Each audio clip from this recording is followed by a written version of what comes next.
Hello बच्चों, hope you all are fine. Myself Sameer Tejwani welcome you all on behalf of Aradhya classes CTM. बच्चा लोग, उम्मीद करता हूँ कि प्रीवियस वीडियो लेक्चर्स को बहुत ही अच्छी तरीके से आप लोगों ने देख लिया होगा और आपको बहुत आसानी से सब कुछ समझ में भी आ रहा होगा. ठीक है, हम लोग जहाँ पर स्टॉप किया था वहाँ से कंटिन्यू करते हैं. दैट इज आपके मटेरियल के अंदर question number just a second 23 question number 23 के ऊपर, सॉरी क्वेश्चन नंबर 22 हमने खत्म किया था. उसके बाद देयर आर 2 NCERT क्वेश्चंस जो हम लोग साथ साथ में ही करेंगे. तो it is given on page number 157 of the material. Page number 157 question number 3. The elements Z is equal to 117 and 120 are not discovered.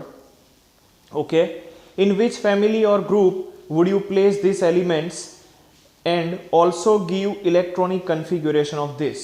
तो देखो, क्वेश्चन नंबर 22 का पार्ट 3 है. ये क्वेश्चन नंबर 22 का पार्ट 3 है. तो there are two elements, namely Z is equal to 117 and another element is Z is equal to 120. They are not discovered.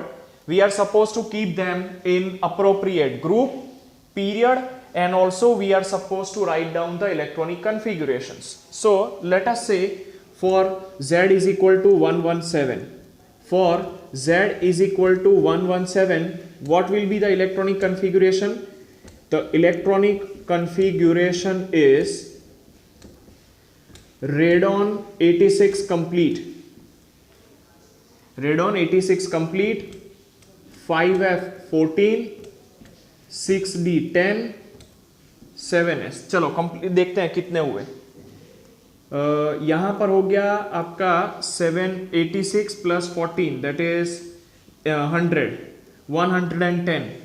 7S में you will put 2 and here 7P और कितने आएंगे 12, 7P5, 7S2 7P5. ठीक है, ये आपका electronic configuration हुआ. कैसे मुझे पता चला?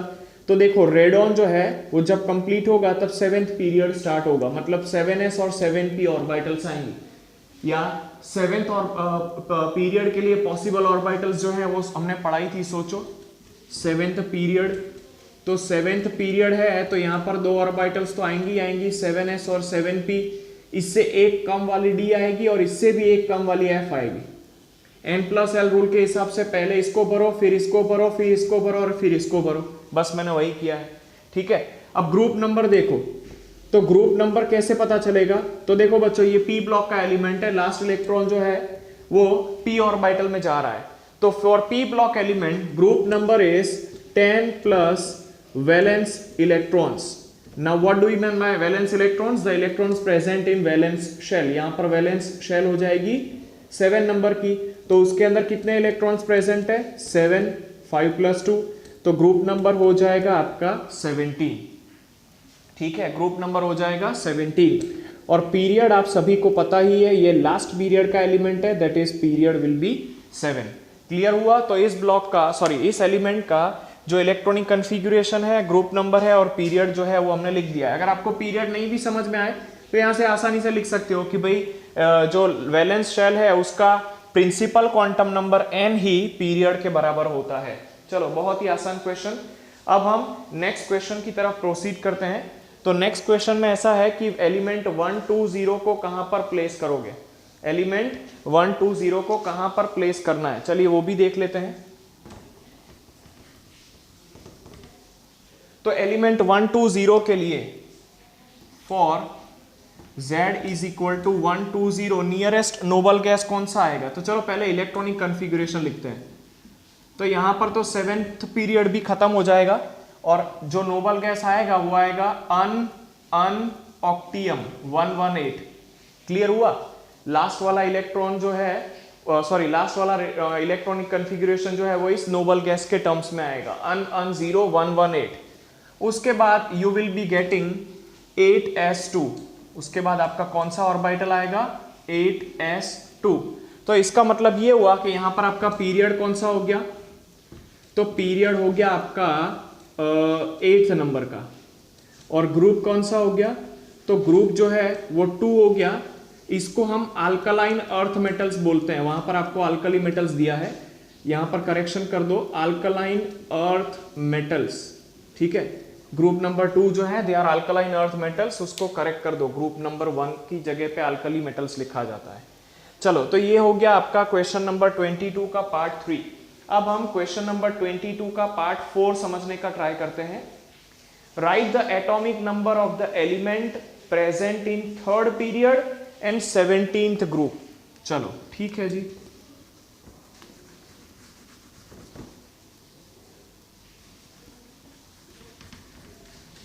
हमें यहां पर इलेक्ट्रॉनिक कॉन्फ़िगरेशन लिखना है, हमें यहां पर इलेक्ट्रॉनिक कॉन्फ़िगरेशन लिखना है ऐसे एलिमेंट का जो 3rd पीरियड में है, जो 3rd पीरियड में है और 7th ग्रुप के अंदर है, ठीक है जी। अभी हम यहां पर 8th ग्रुप के एलिमेंट्स को लिखते हैं, ठीक है, तो आपको ये समझने में आसानी होगी। 8th ग्रुप का पहला एलिमेंट है हीलियम, दूसरा है नियोन, ठीक है, और तीसरा है आर्गोन। यहां पर 8th ग्रुप का एलिमेंट आपका आएगा हीलियम, नियोन और आर्गोन। इसका एटॉमिक नंबर है 2, इसका है 10 और इसका है 18। ये 8th ग्रुप के एलिमेंट आएंगे। ये आपका 1st पीरियड का है, हियर ये आपका 2nd पीरियड का है, और ये जो है वो 3rd पीरियड का एलिमेंट है। चलो इतना समझ में आ रहा है। तो 3rd पीरियड का जो लास्ट एलिमेंट है वो है आर्गन 18, तो उसके बाद वाला एलिमेंट कौन सा होगा, Z इज इक्वल टू 17, और वो है क्लोरीन। समझ में आया? देखो मैंने इनडायरेक्ट मेथड से इसको निकाला है। 3rd पीरियड तो ये हो गया, ये वाला पीरियड समझ में आ रहा है, जो सोडियम से स्टार्ट होगा, आर्गन 18 पे खत्म होगा। तो इसके अंदर जो लास्ट वाला एलिमेंट है Z इज इक्वल टू 18, वो है आपका आर्गन। तो इसके जस्ट बाजू वाला एलिमेंट जो है वो 3rd पीरियड का और 7th ग्रुप का होगा कि नहीं, तो 3rd पीरियड और 7th ग्रुप का जो एलिमेंट है वो होगा chlorine with Z is equal to 17। ये एलिमेंट होगा chlorine with Z is equal to 17। चलो ये तो बहुत आसान क्वेश्चन था। अब नेक्स्ट क्वेश्चन की तरफ बढ़ते हैं, which is question number 23। Classify the elements in metals, non metals as well as metalloids. चलिए यहां पर आपका आ जाएगा 23, they are metals, non metals and metalloids.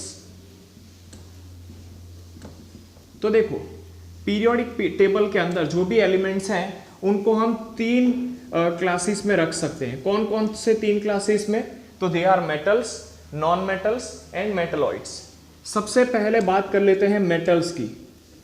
Metals तो देखो मेटल्स पीरियोडिक टेबल के एक्सट्रीम लेफ्ट में बैठे हुए हैं, एक्सट्रीम लेफ्ट में बैठे हुए हैं, पहले नंबर की चीज। दूसरे नंबर की चीज, यहां पर ये रूम टेम्परेचर के ऊपर, अगर आपका रूम टेम्परेचर देखो तो रूम टेम्परेचर के ऊपर ये मेजॉरिटी सॉलिड फॉर्म में होते हैं, मेजॉरिटी। हाँ, यहां पर एक्सेप्शन है। एक्सेप्शन कौन है आप सभी को पता ही है, एक्सेप्शन जो है that is mercury. Mercury room temperature के ऊपर भी लिक्विड में है। अच्छा, एक और पॉइंट बताना चाहे तो इनके melting point and boiling point जो है वो हाई होते हैं। वो कैसे होते हैं, हाई है।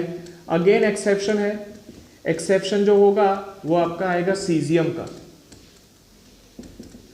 सीजियम का, ठीक है। सीजियम जो है उसका मेल्टिंग पॉइंट जो है वो लो है, बराबर। सीजियम का एक और एलिमेंट है वो है गैलियम, तो गैलियम जो है उसका मेल्टिंग और बॉइलिंग पॉइंट जो है वो काफी लो होता है। अच्छा, एक और प्रॉपर्टी की बात करें तो they are what you can say malleable and ductile. Malleable and ductile का मतलब समझ सकते हो आप। मेलिएबल मतलब आप उसको शीट में कन्वर्ट कर सकते हो, डक्टाइल मतलब आप उसको खींच सकते हो, ठीक है, खींच करके इनमें से वायर्स बना सकते हो। कुछ और प्रॉपर्टीज की अगर बात करी जाए तो यहां पर ये गुड कंडक्टर्स ऑफ इलेक्ट्रिसिटी होते हैं, good conductors of electricity and heat होते हैं, ठीक है, इलेक्ट्रिसिटी एंड हीट के अच्छे कंडक्टर्स हैं, ठीक है। मेटल्स की अगर हम बात करें तो मेटल्स जो है वो डक्टाइल है, मतलब कि आप इसमें से खींच करके वायर बना सकते हो। दे आर मेलिएबल, ठीक है, उनमें से आप शीट्स बना सकते हो, और वो गुड कंडक्टर्स ऑफ इलेक्ट्रिसिटी है। इतनी चीजें हैं आपकी मेटल्स के लिए, बराबर। अब नॉन मेटल्स की बात करते हैं। तो देखो नॉन मेटल्स के अंदर कैसा है, जो प्रॉपर्टीज हमने मेटल्स की लिखी उसकी थोड़ी सी अलग या रिवर्स नॉन मेटल्स की आएंगी। अगर मेटल्स एक्सट्रीम लेफ्ट में है तो नॉन मेटल्स जो हैं वो एक्सट्रीम राइट में हो जाएंगे, एक्सट्रीम राइट के अंदर हो जाएंगे पीरियोडिक टेबल के अंदर, बराबर। अब यहां पर ये रूम टेम्परेचर के ऊपर सॉलिड है, तो यहां पर ये रूम टेम्परेचर के ऊपर जो है वो या तो सॉलिड है या तो गैस है, ठीक है, दोनों में से कुछ भी लिख सकते हो। इनके मेल्टिंग और बॉइलिंग पॉइंट हाई है, तो यहां पर आप लिखो कि melting point and boiling point are low, इनके मेल्टिंग और बॉइलिंग पॉइंट लो है। यहाँ पर एक्सेप्शन है बोरोन और कार्बन, इन दोनों के बॉइलिंग और मेल्टिंग पॉइंट काफी हाई होते हैं। एक्सेप्शन कौन है, तो बोरोन और कार्बन जो है वो यहाँ पर एक्सेप्शन के फॉर्म में है, बराबर। ये ना तो मेलिएबल है, ये ना तो मेलिएबल है और ना ही डक्टाइल है। इनफैक्ट ये बहुत ही ज्यादा ब्रिटल होते हैं, ठीक है, ये ब्रिटल होते हैं। ब्रिटल मतलब आप इनको एक पर्टिकुलर डायरेक्शन के अंदर प्रेशर दोगे, एक पर्टिकुलर डायरेक्शन के अंदर अगर आप इनको प्रेशर दोगे तो ये टूट जाएंगे, ठीक है। कहने का मतलब कि ये मेलिएबल या डक्टाइल नहीं है, बट एक्चुअली में ब्रिटल है। तो ये बात हो गई मेटल्स की, नॉन मेटल्स की। अब हम देखते हैं कि भाई मेटलॉइड्स के बारे में क्या दिया हुआ है।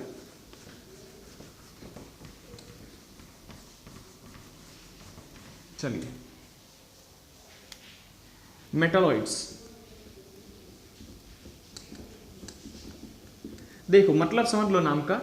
आयोडोस का मतलब होता है लाइक, मेटल मतलब मेटल, तो these are the substances which are metal like, ठीक है। इनके पास प्रॉपर्टीज ऑफ बोथ होती है, प्रॉपर्टीज ऑफ बोथ। कौन कौन सी बोथ मतलब, तो वो हो जाएगी मेटल्स एंड दूसरा हो जाएगा नॉन मेटल्स। इनके पास दोनों की ही प्रॉपर्टीज है, मेटल्स और नॉन मेटल्स। इनके एग्जाम्पल क्या हो जाएंगे, तो इनके एग्जाम्पल हो सकते हैं सिलिकॉन, बराबर। इसके बाद इनका एग्जाम्पल हो सकता है एंटीमनी, ठीक है, एंटीमनी। इसके बाद इनका एग्जाम्पल हो सकता है जर्मेनियम।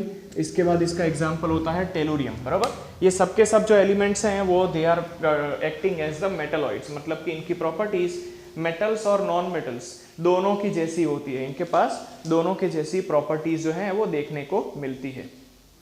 चलिए अभी नेक्स्ट क्वेश्चन देखते हैं। द नेक्स्ट क्वेश्चन इज, उसके अंदर आपको जो क्वेश्चन नंबर 5 दिया है, that you can do by yourself, बराबर, बहुत ही आसान है। उसके बाद हम देखते हैं question number 24, reactivities of physical and chemical trends in group and periods. चलिए देखते हैं।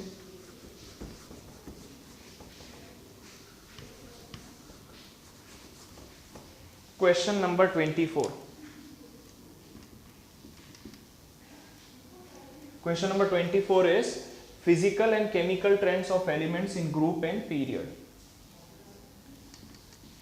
Chemical and physical trends in group and period. Group और पीरियड में हमको फिजिकल और ट्रेंड, केमिकल ट्रेंड्स के बारे में समझना है। तो देखिए सबसे पहले हम देखते हैं chemical reactivities in period. Chemical reactivities in period. तो देखो पीरियड मतलब आपको पता ही है कि हम लेफ्ट से राइट जाएंगे, बराबर। तो chemical reactivities in period is maximum for group number 1, maximum for group number 1। उसके बाद मिडल ऑफ द एलिमेंट्स में डिक्रीज होता है, मिडल ऑफ एलिमेंट्स के अंदर ये जो है वो डिक्रीज होता है। उसके बाद अगेन इंक्रीज होता है, और at group is equal to, और एट ग्रुप 17 तो जो प्रॉपर्टीज है उनका, सॉरी केमिकल रिएक्टिविटीज है वो मैक्सिमम हो जाती है, बराबर। मतलब पहले इंक्रीज है, पहले मैक्सिमम है, फिर मिडल ऑफ द एलिमेंट में डिक्रीज होती है और फिर बढ़ना चालू होता है और ग्रुप नंबर 17 तक आते आते मैक्सिमम हो जाता है। ये ट्रेंड हो गया केमिकल रिएक्टिविटीज का, बराबर। इसका थोड़ा लॉजिक जो है वो नेक्स्ट क्वेश्चंस के अंदर हम समझेंगे कि ऐसा क्यों है। अब बात करते हैं केमिकल रिएक्टिविटीज इन ग्रुप। केमिकल रिएक्टिविटीज इन ग्रुप, तो देखो ग्रुप के अंदर हम दो पार्ट्स कर देते हैं। अगर हम एस ब्लॉक के एलिमेंट्स की बात करें, एस ब्लॉक के एलिमेंट्स की, तो जो केमिकल रिएक्टिविटी है, chemical reactivity increases down the group. जैसे जैसे हम नीचे जाए ना, ऐसे ऐसे जो केमिकल रिएक्टिविटी है एस ब्लॉक के अंदर वो इंक्रीज होती है। अच्छा, अगर हम पी ब्लॉक की बात करें तो पी ब्लॉक के अंदर रिएक्टिविटीज डिक्रीज होती है डाउन द ग्रुप। रिएक्टिविटी जो है वो डिक्रीज होती है डाउन द ग्रुप। इसके बारे में नेक्स्ट क्वेश्चंस के अंदर हम बहुत अच्छे से डिस्कशन करने ही वाले हैं, बराबर। अभी खाली इतना समझ लो कि एस ब्लॉक के अंदर रिएक्टिविटी जो है वो डाउन द ग्रुप इंक्रीज होती है और पी ब्लॉक के अंदर रिएक्टिविटीज जो है वो डाउन द ग्रुप डिक्रीज होती है। तो बच्चा लोग ये हो गया आपका trend in groups and periods. अब नेक्स्ट क्वेश्चन के बारे में समझने का ट्राई करते हैं, विच इज क्वेश्चन नंबर 25, बराबर। उसके अंदर आपको कुछ हिंट्स दिए हैं और आपको एलिमेंट्स आइडेंटिफाई करने हैं, ठीक है। चलिए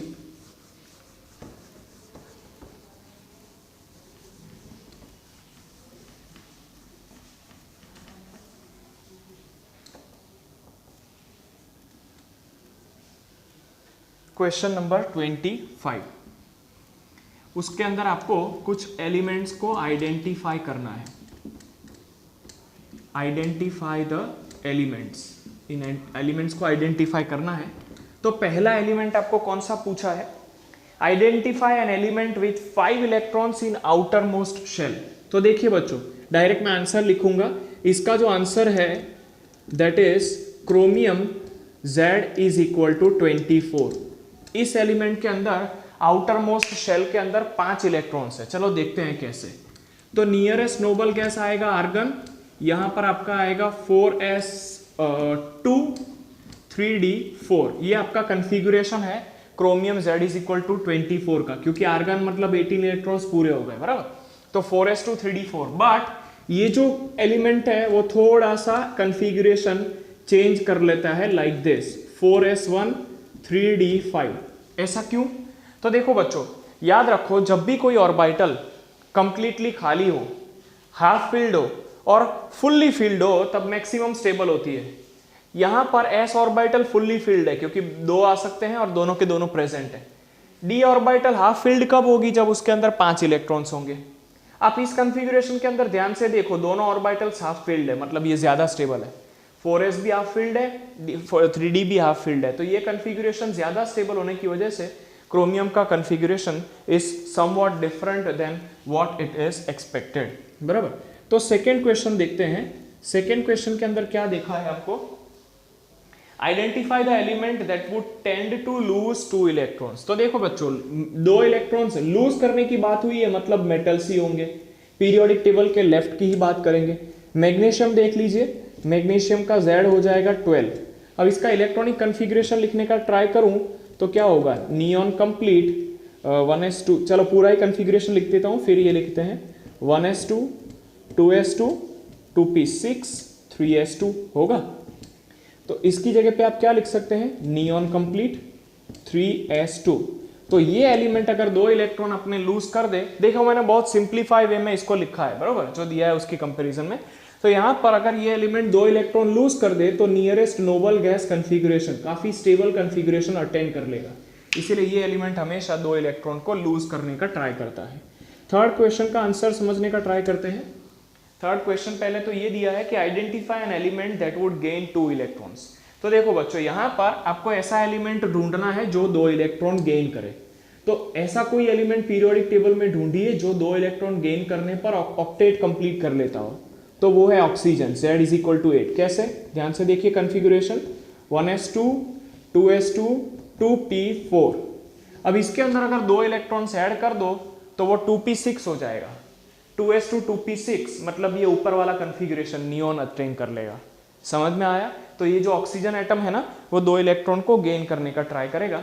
identify the group, next question, ऐसा ग्रुप आइडेंटिफाई करो जिसके अंदर क्या बोला है, मेटल्स, नॉन मेटल्स, लिक्विड और गैस सभी हो। तो देखो बच्चों, एक ऐसा ग्रुप है जिसका नाम है ग्रुप नंबर 17, ग्रुप नंबर 17 जो हेलोजेंस का ग्रुप है।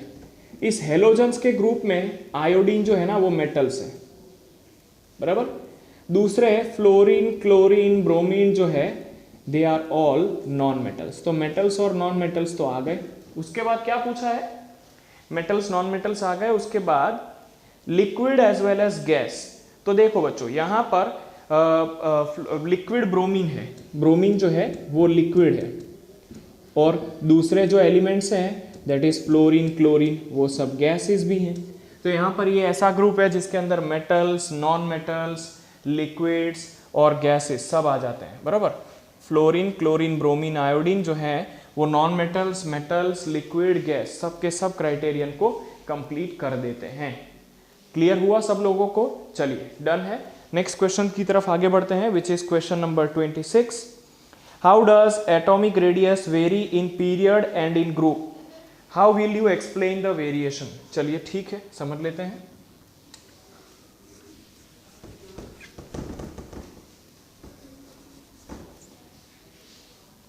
Question number is 26. How does atomic radius vary in group and periods? ठीक है, सबसे पहले पीरियड्स की बात कर लेते हैं। तो एटॉमिक रेडियस का कंसेप्ट आपको सबसे पहले तो क्लियर होना चाहिए। एटॉमिक रेडियस का मतलब क्या, नो डाउट इसके बारे में और क्लियर आइडिया जिसके जस्ट नेक्स्ट क्वेश्चन के बारे में आ ही जाएगा, बट अभी इतना बता देता हूं कि एटम का जो रेडियस है उसको एटॉमिक रेडियस बोलेंगे। 1 नंबर की बात। 2 नंबर की बात यह है कि पीरियड मतलब आप लेफ्ट से राइट जाएंगे, ग्रुप मतलब आप टॉप से बॉटम आएंगे। चलिए अब पीरियड के अंदर एटॉमिक रेडियस की बात करते हैं। तो जो एटॉमिक रेडियस है, तो atomic radius decreases down along the group, sorry decreases along the period. यहाँ पर जो एटॉमिक रेडियस है ना वो पीरियड के अंदर डिक्रीज होता है अलोंग द पीरियड। चलिए देखते हैं कैसे। तो आप अगर पीरियड में लेफ्ट से राइट जाओगे, अगर आप पीरियड में लेफ्ट से राइट जाओगे तो क्या होगा, atomic number of the element increase होगा, atomic number of the element increase होगा। इसका मतलब ये हुआ कि नंबर ऑफ प्रोटॉन्स एटम के अंदर इंक्रीज होगा, नंबर ऑफ प्रोटॉन्स एटम के न्यूक्लियस के अंदर इंक्रीज होगा। लेकिन क्योंकि पीरियड सेम ही है, जो आउटर मोस्ट शेल है, आउटर मोस्ट शेल वो तो सेम ही रहेगी ना, जो आउटर मोस्ट शेल है वो सेम ही रहेगी। जब तक हम एक पीरियड के अंदर होते हैं तब एक ही शेल के अंदर इलेक्ट्रॉन्स ऐड होते जाते हैं, तो प्रोटॉन्स इंक्रीज हो रहे हैं लेकिन आउटर मोस्ट शेल सेम ही है। इसका मतलब क्या हुआ, तो इसका मतलब ये हुआ कि attraction of nucleus increases, attraction of nucleus जो है वो इंक्रीज होता है। चलो ठीक है, समझते हैं इसको फिगर की मदद से। हाँ, यहां पर आपको लिथियम दिया हुआ है, ठीक है, यहां पर आपको बेरिलियम दिया हुआ है, ये है आपका लिथियम और ये है आपका बेरिलियम। लिथियम का Z is equal to 3, beryllium का Z इज इक्वल टू 4। तो यहां पर आपके पास देयर आर 3 इलेक्ट्रॉन्स, ठीक है, 3 इलेक्ट्रॉन्स एंड 3 प्रोटॉन्स। यहां पर you have got 4 electrons and 4 protons like this. तो देखो यहां पर भी इलेक्ट्रॉन सेकेंड नंबर की शेल में ऐड हो रहे हैं, यहां पर भी इलेक्ट्रॉन सेकेंड नंबर की शेल में हो रहे हैं, लेकिन फर्क क्या पड़ रहा है, आप लिथियम से बेरिलियम तक आओ ना तो एक प्रोटॉन बढ़ जाता है न्यूक्लियस में, एक प्रोटॉन बढ़ जाता है। मतलब क्या हुआ, अब न्यूक्लियस ये जो आउटर मोस्ट इलेक्ट्रॉन्स हैं उसको बहुत ही ज्यादा फोर्स के साथ खींचेगा अपनी पास, मतलब कि अट्रैक्शन ऑफ न्यूक्लियस इंक्रीज होता है।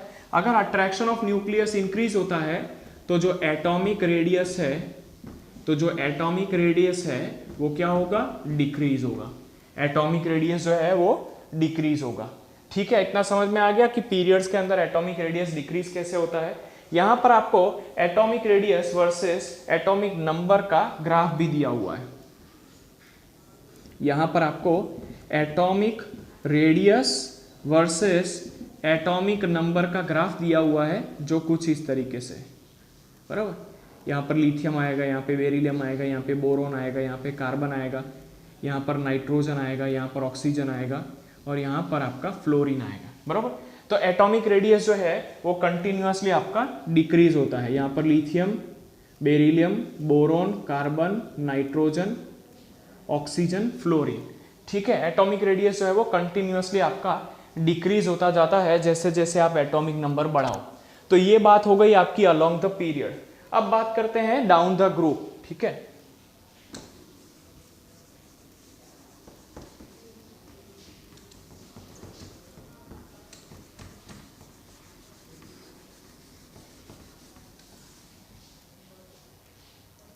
तो बात करते हैं atomic radius down the group.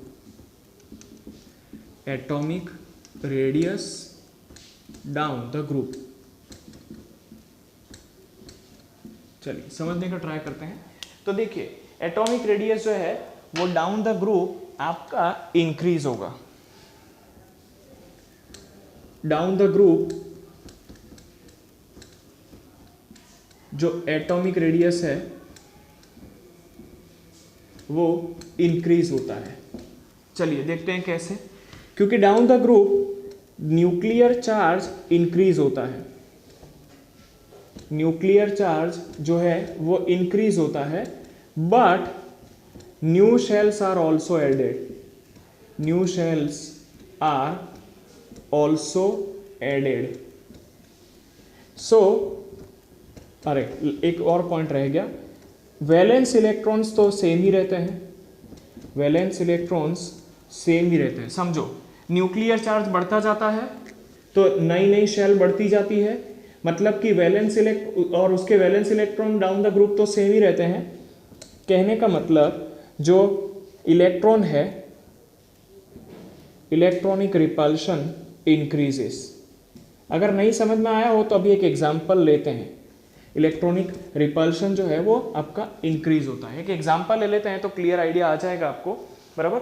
Lithium का और सोडियम का एग्जांपल लेते हैं। देखिए यहां पर लिथियम के अंदर what you have said is, तो लिथियम के अंदर आपका Z जो है दैट इज इक्वल टू 3, मतलब कि you have got 3 electrons and 3 protons. ये बात हो गई लिथियम की। अब अगर हम सोडियम की बात करें तो सोडियम के अंदर there is atomic number of 11। ठीक है, in case of sodium the atomic number Z is equal to 11। इसको थोड़ा सा स्मॉल कर देते हैं तो कंफ्यूजन नहीं होगा आपको, बराबर।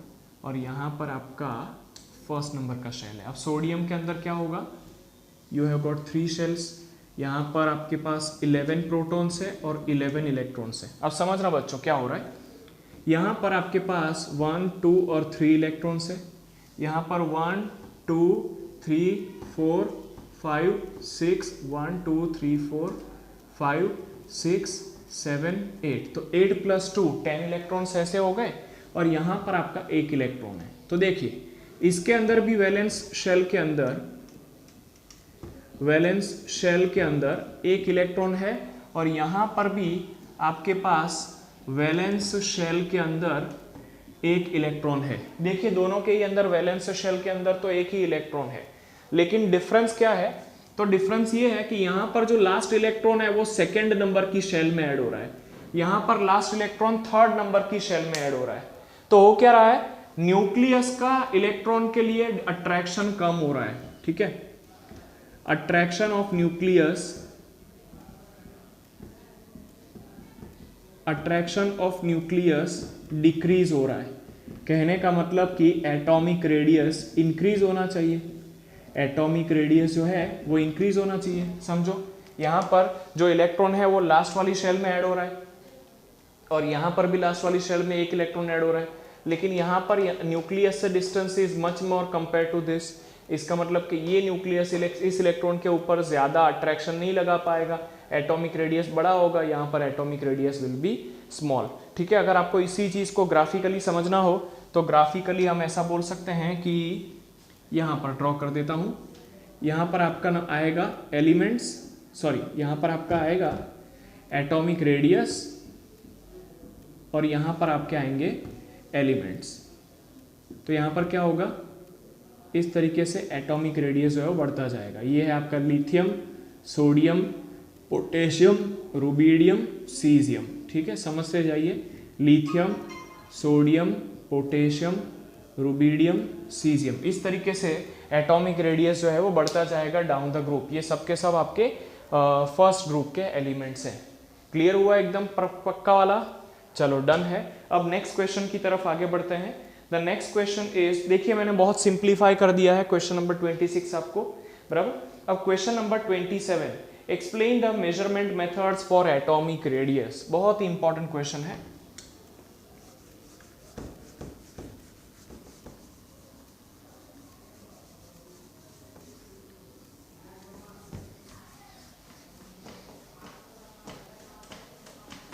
अब हमारा क्वेश्चन जो आ रहा है that is measurement methods for atomic radius. Question number 27 it is, measurement method of atomic radius. Atomic radius, तो देखो बच्चों, सबसे पहले मैं जो स्टेटमेंट लिख रहा हूं उसको ध्यान से समझना।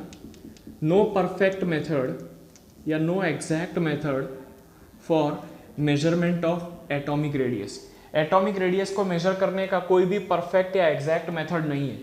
रीजन, चलिए रीजंस बहुत सारे समझते हैं, कुछ में से जो प्रिंसिपल रीजंस है वो, पहला जो साइज ऑफ द एटम है, size of the atom is very small. Atom का जो साइज होता है वो वेरी स्मॉल होता है, दैट इज अप्रॉक्सीमेटली हम इसको बोल सकते हैं 10 to the power -10 मीटर्स, या तो 1 एंगस्ट्रॉम के ऑर्डर में होता है वो। ठीक है, और क्योंकि बहुत छोटा साइज है इसीलिए इसका एग्जैक्ट वैल्यू निकालने में प्रॉब्लम होती है, एरर्स आती है, number 1। Number 2, electron distribution clouds are not finite. Electron distribution clouds are not uniform.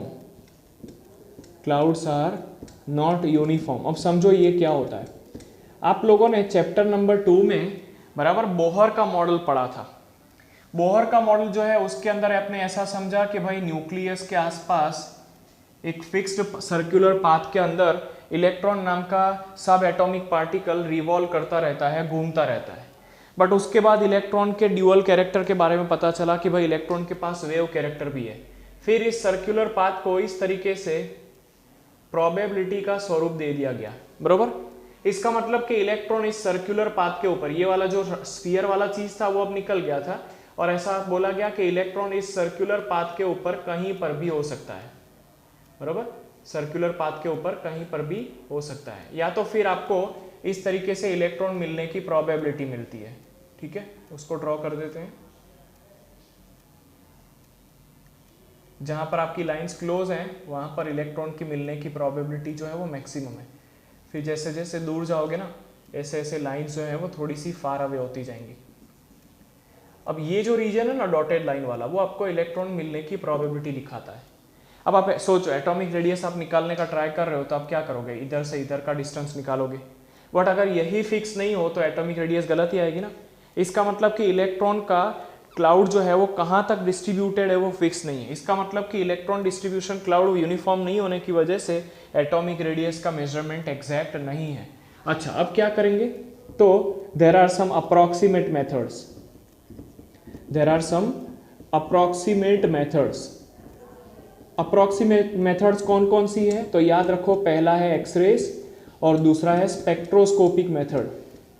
Spectroscopy की आपको याद कर लेना है, एक्सरेज के बारे में और स्पेक्ट्रोस्कोपिक मेथड्स की मदद से आप रेडियस निकाल सकते हो। इसका एक ब्रीफ आइडिया दे देता हूं कि इसके अंदर होता क्या है। जनरली इसके अंदर क्या किया जाता है, दो एटम्स के बीच का डिस्टेंस निकालते हैं। समझो, ये आपके दो एटम्स हैं और उनके न्यूक्लियस के बीच का डिस्टेंस निकालते हैं और उसको हाफ कर देते हैं। तो अगर उसको हाफ कर देंगे तो वो आपका एटॉमिक रेडियस हो जाएगा। है ना। इस तरीके से अप्रोक्सीमेटली एटम का जो रेडियस है वो निकाला जाता है। अब क्वेश्चन नंबर 28 की तरफ बढ़ते हैं। What is the way to measure the estimated volume of an individual atom. देखो इसके अंदर थोड़ा सा ये क्वेश्चन तो आएगा ही, बराबर, इसी के अंदर कंटिन्यूएशन में ले लेता हूं इसको। पहला तो पॉइंट आप लिखोगे कि भाई एटॉमिक रेडियस को मेजर करने के लिए कोई भी परफेक्ट मेथड है ही नहीं, बराबर, कोई भी परफेक्ट मेथड है ही नहीं। क्यों? क्योंकि एटम का साइज, रीजन नंबर 1, एटम का साइज बहुत ही ज्यादा स्मॉल होता है, और रीजन नंबर 2, जो इलेक्ट्रॉन्स के डिस्ट्रीब्यूशन का जो क्लाउड होता है वो यूनिफॉर्म नहीं होता है। इसीलिए इसका जो अप्रॉक्सीमेट वैल्यू है वो एक्सरेज की मदद से या तो स्पेक्ट्रोस्कोपिक मेथड्स की मदद से निकाला जाता है। एक्सरेज की मदद से या तो स्पेक्ट्रोस्कोपिक मेथड की मदद से निकाला जाता है। इसके अंदर बेसिकली क्या किया जाता है, distance between two atoms is calculated या measured. Distance between two atoms is calculated, two atoms is measured या तो कैलकुलेटेड, मेजर्ड और calculated, and it is divided by 2 and then it is divided by 2. Let us see what happens. So these are your two atoms. यहाँ पर आपके पास दो atoms हैं, आप इन दोनों के बीच का डिस्टेंस निकालो और उसका हाफ कर दो, तो that is your atomic radius. तो देखो बेटा, एटॉमिक रेडियस के there are 3 parts. पहला है कोवेलेंट रेडियस। जो कोवेलेंट रेडियस है वो कोवेलेंटली बॉन्डेड मॉलिक्यूल्स के लिए आएगा। उसके बाद है you have got metallic radius, तो मेटालिक रेडियस जो है वो मेटालिक एलिमेंट्स के लिए आएगा। उसके बाद you have got van der Waals radius, van der Waals radius, ये जो वांडर वाल्स रेडियस है ना वो आपका नोबल गैसेस के लिए है, ठीक है। तो there are 3 parts of atomic radius, covalent radius, metallic radius and van der Waals radius. उसके बाद भी एक रेडियस बाकी है जिसका नाम है आयोनिक रेडियस, उसके बारे में थोड़ा बाद में डिस्कशन करेंगे।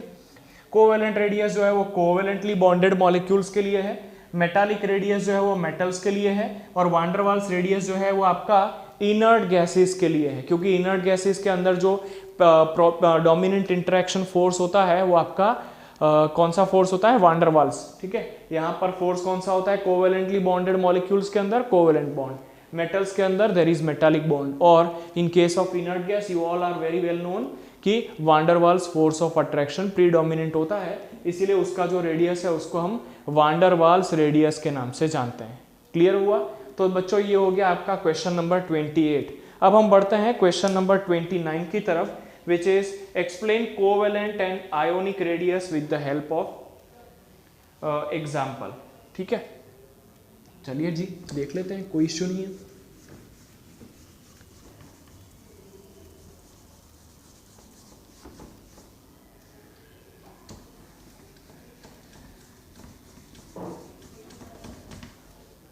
देखिए question number 29, covalent and ionic radius. अब इसके अंदर मैं एक और चीज ऐड कर देता हूं विच इज मेटालिक रेडियस, उसको भी साथ साथ में डिस्कस कर ही लेते हैं। मेटालिक रेडियस, तो समझो कोवेलेंट रेडियस किसको बोला जाता है। सबसे पहले देख लेते हैं covalent radius.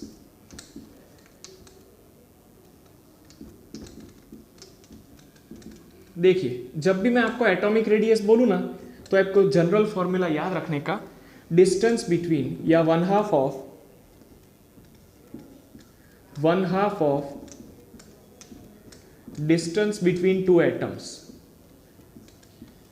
Distance between two atoms, ये आपको एक जनरल फॉर्मूला याद रख लेने का एटॉमिक रेडियस के लिए।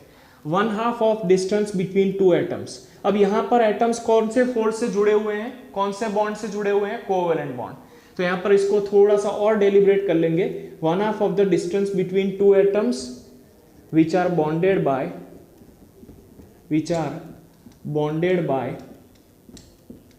या which are joined by covalent bond, जो कोवेलेंट बॉन्ड से जुड़े हुए हैं। अगर इसको लिखना चाहो तो एक लास्ट लाइन लिख सकते हो, इन द सेम एलिमेंट, ठीक है। ये चलिए छोड़ दीजिए इसको, बस कोवेलेंट बॉन्ड बहुत हो गया। 1/2 of the distance between two atoms which are bonded by covalent bond. Covalent bond से जुड़े हुए दो एटम्स के बीच का डिस्टेंस का 1/2 जो है उसको आप कोवेलेंट रेडियस बोलते हो, आर कोवेलेंट। ठीक है, चलिए एक एग्जांपल ले लेते हैं। यहां पर आपका एग्जांपल जो है वो क्लोरीन है, और इसको 1/2 ऑफ द बॉन्ड लेंथ भी बोल सकते हो। हाँ, 1/2 of the bond length in covalent molecules, in covalent molecules. Covalent molecules के अंदर जो 1/2 है बॉन्ड लेंथ का, उसको हम कोवेलेंट रेडियस बोलते हैं। चलिए एग्जांपल लेते हैं। एग्जांपल क्या हो गया कि क्लोरीन बॉन्ड लेंथ का वैल्यू जो है वो आपको दिया हुआ है 198 पिकोमीटर्स। ठीक है, bond length is equal to 198 picometers. So what is the radius? R covalent is equal to bond length divided by 2, 1/2 of the bond length divided by 2। तो यहाँ पर आप करोगे 198 divided by 2, मतलब कि वो कितना हो जाएगा 50 + 49 दैट इज 98 होगा। ठीक है, 98 यूनिट कौन सा आ जाएगा आपका? पिकोमीटर्स। यहाँ पर आपका आर कोवेलेंट का वैल्यू आ जाएगा 98 पिकोमीटर्स। देखिए ये बात हो गई आपकी कोवेलेंट रेडियस के बारे में। अब देखते हैं कि भाई मेटालिक रेडियस क्या होता है। मेटालिक रेडियस,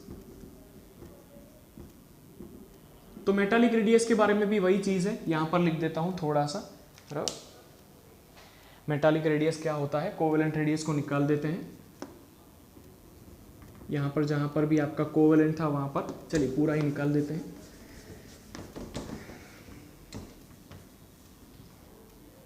दूसरा आपका हो जाएगा मेटालिक रेडियस। तो जनरल फॉर्मूला याद करो। In case of metallic radius हम क्या बोल सकते हैं? 1/2 of distance between two atoms, 1/2 of distance between two atoms. अब यहां पर क्योंकि मेटालिक बॉन्ड है, we can write between two atoms linked by metallic bond. जो मेटालिक बॉन्ड से जुड़े हुए हैं उनके बीच का जो डिस्टेंस है उसका half if is your metallic radius, उसको हम क्या बोल देते हैं? Metallic radius. फॉर एग्जांपल जो कॉपर एटम्स हैं उसका 2 एडजेसेंट कॉपर एटम्स का डिस्टेंस होता है 256 पिकोमीटर्स। यहां पर जो एग्जांपल है उसके लिए ऐसा लिखा है कि डिस्टेंस बिटवीन 2 कॉपर एटम्स या एडजेसेंट कॉपर एटम्स। यहाँ पर एडजेसेंट वर्ड बहुत ज़्यादा ज़रूरी है। Distance between 2 adjacent copper atoms is equal to 256 picometers. तो रेडियस क्या हो जाएगा? तो आर मेटालिक हो जाएगा इसका half, R metallic is equal to 256 divided by 2। Answer क्या होना चाहिए? 156 का हाफ कितना हो जाएगा? 23, 123 पिकोमीटर्स। मेटालिक कॉपर का जो रेडियस आएगा दैट इज योर 123 पिकोमीटर्स। अब हमारा कोवेलेंट रेडियस हो गया, आयोनिक मेटालिक रेडियस हो गया। अब हम बात करते हैं आयोनिक रेडियस के बारे में। ठीक है, चलिए देखते हैं आयोनिक रेडियस क्या होता है।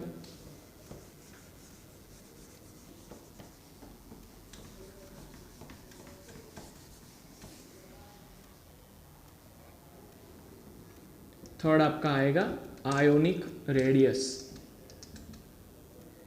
तो ionic radius means the radius of ions. Ionic radius का मतलब हम लिखेंगे radius of ions. This ions can be either cation और इट कैन बी एनायन। जो आयन है उसकी जगह पे आपका कैटायन भी हो सकता है या एन आयन भी हो सकता है। ठीक है, अब आयोनिक रेडियस का मतलब क्या होता है? तो आयोनिक रेडियस जो है that is distance from the nucleus या effective distance from nucleus up to which, it is effective distance from the nucleus up to which nucleus of ions up to which it has influence of ionic bond. तो समझना इसका meaning क्या होगा। Ionic bond में कैसा होता है, एक सब्सटेंस बिल्कुल इलेक्ट्रॉन को डोनेट करता है और दूसरा सब्सटेंस जो है वो इलेक्ट्रॉन को गेन करता है। यहाँ पर एक सब्सटेंस जो है वो इलेक्ट्रॉन को डोनेट करता है और ये एक जो है वो गेन करता है। तो यहाँ पर आपका Na है, ये Cl है। सोडियम ने इलेक्ट्रॉन को गेन किया, लूज किया, तो उसको Na+ और इसने गेन किया, इसलिए Cl-। साइज भी मैंने अपने एटम्स की साइज के हिसाब से ही दिखाया है। तो सपोज कि इस Na+ के न्यूक्लियस का बॉन्ड के अंदर यहाँ तक इन्फ्लुएंस है, तो ये जो है that is atomic radius of sodium plus ion. और जो क्लोरीन है उसका इन्फ्लुएंस इस बॉन्ड के अंदर यहां तक है, तो this distance is RCl-। Clear हुआ। तो आयोनिक रेडियस मतलब radius of ions, it can be cation anion. ये जो है वो न्यूक्लियस का, किसी भी आयन के न्यूक्लियस का उस बॉन्ड के अंदर कहां तक इन्फ्लुएंस है, कौन से डिस्टेंस तक इन्फ्लुएंस है, उसके बारे में आपको शो करता है। क्लियर हुआ। अब देखो एक और चीज आपको हमेशा याद रखनी है कि द डिस्टेंस बिट ऑफ, देखिए, या ionic radius of cation is always smaller then anion, always smaller then anion. तो यहां पर आप लिख सकते हैं R cation is smaller than R anion. क्यों, बाद में समझेंगे। इसके बाद का जस्ट हमारे पास क्वेश्चन है ही कि R कैटायन और R एनायन के बीच में क्या रिलेशन है।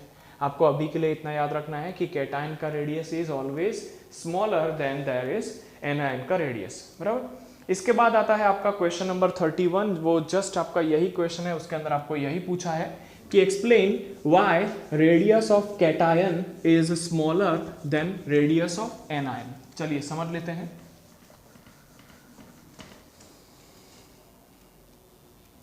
Question number 31, explain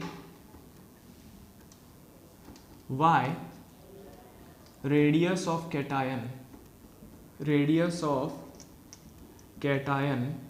is smaller than radius of anion. चलिए समझ लेते हैं आंसर। कैटायन कैसे बनता है, तो कैटायन जो है वो बनता है by loss of electrons bye atoms, loss of electrons bye atoms. अगर कोई एटम इलेक्ट्रॉन को लूज करेगा तो उसके अंदर नंबर ऑफ प्रोटॉन्स तो सेम ही है, लेकिन वो इलेक्ट्रॉन्स को लूज करता जाएगा। कहने का मतलब कि न्यूक्लियर अट्रैक्शन इंक्रीजेस, जैसे ही वो इलेक्ट्रॉन को लूज करेगा उसके ऊपर न्यूक्लियर अट्रैक्शन इंक्रीज होगा और जो आयोनिक रेडियस है, आयोनिक रेडियस जो है वो डिक्रीज होगा। अब समझना कैसे, ठीक है। एक एग्जांपल ले लेते हैं। एग्जांपल है यहाँ पर आपका sodium, Z is equal to 11 और यहाँ पर आपका आएगा सोडियम। तो इन केस ऑफ सोडियम आपके पास 11 प्रोटॉन्स है और न्यूट्रल सोडियम के अंदर 11 इलेक्ट्रॉन्स है।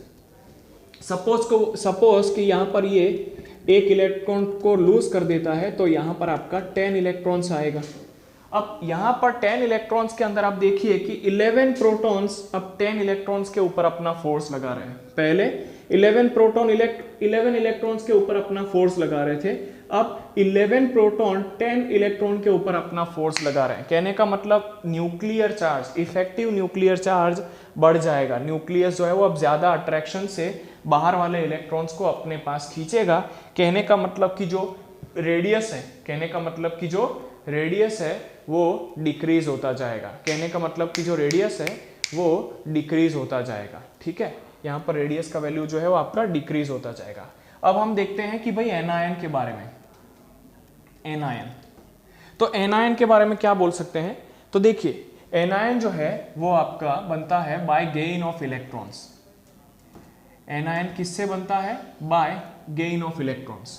अगर गेन ऑफ इलेक्ट्रॉन करा तो न्यूक्लियर अट्रैक्शन डिक्रीज होगा, न्यूक्लियर अट्रैक्शन डिक्रीज होगा, न्यूक्लियर अट्रैक्शन डिक्रीज होगा और जो आयोनिक रेडियस है वो इंक्रीज होगा, आयोनिक रेडियस है जो है वो इंक्रीज हो जाएगा। एग्जाम्पल समझ लीजिए, example Z is equal to 17 chlorine का है, तो यहां पर यू हैव गॉट 17 प्रोटॉन्स और 17 इलेक्ट्रॉन्स। अब इसके अंदर अगर हम +1 इलेक्ट्रॉन कर देते हैं, +1 इलेक्ट्रॉन, तो आपके पास हो जाएंगे 18 इलेक्ट्रॉन्स। तो देखिए पहले 17 प्रोटॉन 17 इलेक्ट्रॉन को अपने पास पुल कर रहे थे, 17 प्रोटॉन जो है वो 17 इलेक्ट्रॉन को अपने पास खींच रहे थे। अब 17 प्रोटॉन 18 इलेक्ट्रॉन्स को अपने पास खींच रहे हैं। कहने का मतलब कि जो न्यूक्लियर अट्रैक्शन है वो डिक्रीज हो जाएगा। अगर न्यूक्लियर अट्रैक्शन डिक्रीज हो जाएगा तो आयोनिक रेडियस भी डिक्रीज हो, आयोनिक रेडियस जो है वो इंक्रीज हो जाएगा। अगर न्यूक्लियर अट्रैक्शन डिक्रीज हो गया तो यहां पर आपका आयोनिक रेडियस जो है उसका वैल्यू इंक्रीज हो जाएगा। क्लियर हो रहा है सब लोगों को? तो ये हो गया आपका the fact why, because radius of cation is smaller than radius of anion. ठीक है, इसका एक एग्जांपल ले लेते हैं तो दोनों के अंदर बहुत ज़्यादा चीज़ें क्लियर हो जाएंगी। यहाँ पर अगर हम सोडियम एटम की कंपैरिजन में Na+ की बात करें तो Na+ is greater than Rna। ठीक है, radius of Na+ is greater than radius of Na। For example यहाँ पर हम इसकी बात करें, मैंने उल्टा रिलेशन लिखा है, यहाँ पर इस तरीके के आएगा Rna+ is smaller than Rna। तो यहाँ पर Na+ का जो साइज है वो है 95 पिकोमीटर, 95 पिकोमीटर, और यहाँ पर जो सोडियम का साइज है वो है 186 पिकोमीटर। ठीक है, तो देखिए जो एटम है उसकी कंपैरिजन में आयन का साइज जो है वो बड़ा आया, 186 पिकोमीटर की कंपैरिजन में 95 picometer is a smaller value. और अगर हम Mg+2 की बात करें तो ये चीज़ भी आपको क्लियर होनी चाहिए कि radius of Na+ is greater than radius of Mg+2। ये बात भी पक्की है क्योंकि Mg+2 में 2 इलेक्ट्रॉन लूज करने पर बनेगा, Na+ एक ही इलेक्ट्रॉन लूज करने के ऊपर बना हुआ है। क्लियर हो रहा है? ठीक है, अब यहाँ पर अगर आपके पास क्लोरीन और क्लोरीन माइनस का एग्जाम्पल है तो यू कैन राइट RCl और RCl-। इसका RCl- का रेडियस जो है वो ज्यादा होगा कंपेयर टू R क्लोरीन। ठीक है, R क्लोरीन। इतनी चीज आपको बहुत ही अच्छे से समझ में आ रही है। अब हमारा जो नेक्स्ट क्वेश्चन है that is what do you understand by iso electronic species. चलिए ये क्वेश्चन कर लेते हैं लास्ट में। ठीक है, हो जाएगा।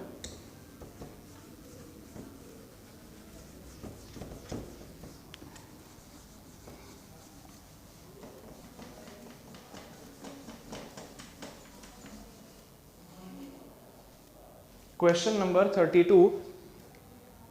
Question number 32. What do we mean by isoelectronic species? What do we mean by isoelectronic species along with their examples? हमको isoelectronic species का एग्जाम्पल भी बताना है, बराबर। तो देखिए the species, अब species का मतलब होता है आपका एटम्स, आयंस या तो मॉलिक्यूल्स कंटेनिंग या having same number of electrons, having same number of electrons is known as what you can say isoelectronic species. जिन भी स्पीशीज के अंदर there are same number of electrons उनको हम iso electronic species का एक नाम देते हैं। इनके एग्जाम्पल अगर आप लिखना चाहो तो O-2, F-1, Na+, Mg+2, ये सबके सब आइसो इलेक्ट्रॉनिक स्पीशीज के एग्जाम्पल है। अब ध्यान से देखिए कि इसके अंदर जो इलेक्ट्रॉन्स हैं दे आर 10, 8+2, यहाँ पर इलेक्ट्रॉन्स इज इक्वल टू 10, 9+1, यहाँ पर इलेक्ट्रॉन्स इज इक्वल टू 10 और यहाँ पर इलेक्ट्रॉन्स इज इक्वल टू 10। अब नंबर ऑफ प्रोटॉन Z क्या बोल सकते हैं, यहाँ पर 8, यहाँ पर है 9, यहाँ पर है आपका 11 और यहाँ पर है आपका 12। ठीक है, तो देखिए यहाँ पर इनके पास नंबर ऑफ इलेक्ट्रॉन सेम ही है सबके अंदर, लेकिन याद रखो इनका आयोनिक रेडियस अलग अलग होगा। क्यों? क्योंकि इन सभी के पास न्यूक्लियर चार्ज जो है वो अलग अलग है। अगर हम इनको रेडियस के हिसाब से अरेंज करने का ट्राई करें तो वो हो जाएगा Mg+2, उसके बाद यू हैव गॉट Na+, उसके बाद आपका आएगा F-1 और उसके बाद आपका आएगा O-2। This is the correct order of atomic radius. ठीक है, एटॉमिक रेडियस जो है वो अलग अलग आएगा क्योंकि यहाँ पर आपका जो न्यूक्लियर चार्ज का वैल्यू है वो सबके अंदर अलग अलग होगा। बुक के अंदर आपको कुछ और आइसो इलेक्ट्रॉनिक स्पीशीज का एग्जाम्पल दिया हुआ है जिसको आप आराम से स्टडी कर सकते हो। बच्चों क्वेश्चन नंबर 23 में आपको खुद से करने के लिए दे रहा हूं, वो आपका सेल्फ असाइनमेंट के लिए है, काफी इजी है, आपको आ जाएगा।